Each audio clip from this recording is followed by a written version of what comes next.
د خالق سره چې کله معامله راشي بیا ګډه وډه معامله دا د کوم ځای اوچت اخلاق دی ځکه شروع به ته د کوم ځای نه کوې د خپل رب نه د خالق نه چې د هغه سره ستا معامله د قدر وي چې دا زما رب دی څه چې راته وایي هغه به مني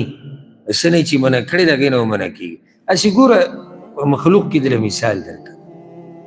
مور او پلار د پلار سره ښایسته اخلاق څه دي تاسو نه دا اورېدو غواړم یاره پلانې بچې د پلار سره ډېره ښایسته معامله لري ډېر ښایسته اخلاق د هغه تابعدار دی تابعدار څه مطلب دی چې څه ورته وایي هغه کوي چې د څه نه منع کوي یا نه منع کېږي ده ته مونږ ښایسته اخلاق والا وایو دی او د پلار سره دقه معامله دا به د خپل رب سره ساتي چې د سره ته دې رب ویلي دي چې ویې که هغه به کوي چې د څه نه منع کړی هغې نه به منع کېږي دا ښایسته اخلاق دي بهر زما اخلاق ښایسته دي د مخلوق سره د خالق سره ستا معامله داسې ده چې هغه د بیانولو نه ده په دې اخلاقو ته څه کې